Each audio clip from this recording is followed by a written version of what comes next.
Okay, si Sally ay magluluto ng bulanglang. Okay, anong gagawin, Sally?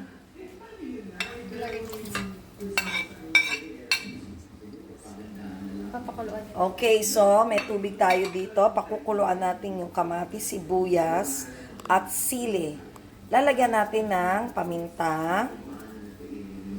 And then, okay na. Tatakpan na natin siya hanggang sa hintayin nating kumulo.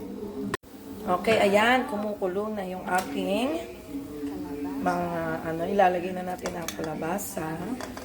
Ito si Sally. Siya ang nagluluto ngayon ng bulanglang. Mga 10 minutes.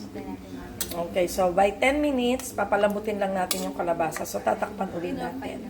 Meron pang naiwang kalabasa. Parang tagal ng 10. 5 lang, madudurog na yung kalabasa pala. Tapos, lagyan natin konting asin. Okay, lagay ng asin. Pwede naman magdagdag pag Okay. So, tatakpan ulit natin. Okay, kumulo na. Ilalagay na natin yung iba pang gulay. Ang sitaw, okra, pati na rin ang talong. Okay. So, halo-halo lang natin yan. Then, pakuluan uli. Okay. Dagdag ulit tayo ng paminta. saglit lang naman. Pang ano.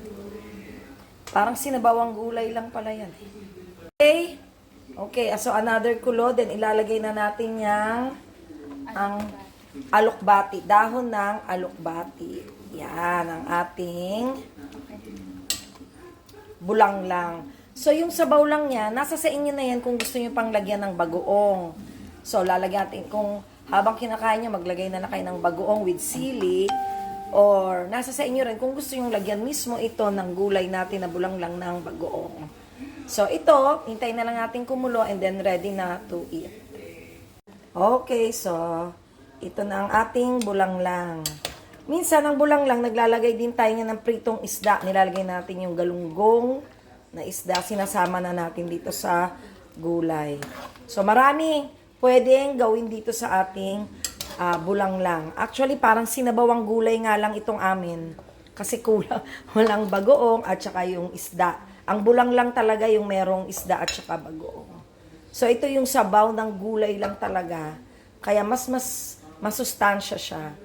Kasi ang ating nilagay lang dito is asin at paminta. Tsaka sibuyas na puti. Okay, so ready na ang ating gulay, ang bulanglang ni Sally. Okay.